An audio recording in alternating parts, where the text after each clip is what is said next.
அன்புள்ளம் கொண்ட கும்பராசி நேயர்களே, உங்கள் அனைவருக்கும் அமிதா ஜோதிடன் சார்பாக பணிவான வணக்கங்களை தெரிவித்துக் கொள்கிறோம். கும்பராசி நேயர்களே, நம்ம இந்த வாரம் பலன் போகிறோம் இல்லையா? இந்த வார பலத்தில் இந்த திங்கட்கிழமை முதல் வருகின்ற ஞாயிற்றுக்கிழமை வரை இந்த ஒரு வாரம் கும்பராசி நேயர்களுக்கு எப்படி இருக்கும் அப்படின்னு பார்க்க போகிறோம். கும்பராசி பொறுத்த வரைக்கும் இப்போ போன வாரத்தில் ஜென்மத்திலேருந்து இப்போ சனி மீறி இப்போ நேராக உங்களுக்கு குடும்பஸ்தானத்தில் போயிருக்கு. கும்பராசி பொறுத்த வரைக்கும் ஜென்மத்திலேருந்து சனி இப்போ அதில் மாறி குடும்பத்துக்கு போயிருக்கு.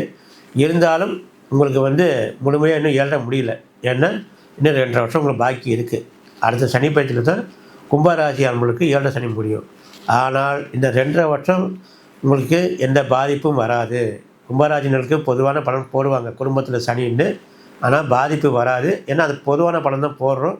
இது குரு வீட்டில் போன சனினால அவங்களுக்கு அவ்வளோ பாதிப்பு இருக்காது. மீண்டும் உங்களுடைய ராசிநாதனே சனி தான். அதனால் கும்பராசிக்கும் மகர ராசிக்கும் அவ்வளோ தீங்கு செய்ய மாட்டார். ஆகவே கொஞ்சம் காலதாமதம் ஆகும். இப்போ நீங்கள் ஏதாச்சும் ஒரு காரியம் பண்ண போகிற, இப்போ வீடு சம்மந்தமாக கல்யாணம் சம்மந்தமாக ஏதாச்சும் நீங்கள் செய்ய போகிறீங்கன்னா கொஞ்சம் காலதாமதம் ஆகும். இன்றைக்கி செய்ய வேண்டியது ஒரு 10 நாள் கழிச்சு நடக்கும். ஏன்னா குடும்பத்தில் போயிருக்கு இல்லையா 2ஆம் இடத்துல, அதனால் அப்படி இருக்கும். கும்பராசிகள் பிறந்த குழந்தைங்களுக்கு கொஞ்சம் படிப்பு மந்தம் பண்ணும். இது மட்டும் பார்த்துங்க. மீண்டும் ஜாதக ரீதியாக ஏதாச்சும் உங்களுக்கு பிரச்சனைகள் இருந்தால் நம்மளை நேரடியாக அணுகவும். மீண்டும் உங்களை சந்திக்கிறோம். நன்றி, வணக்கம்.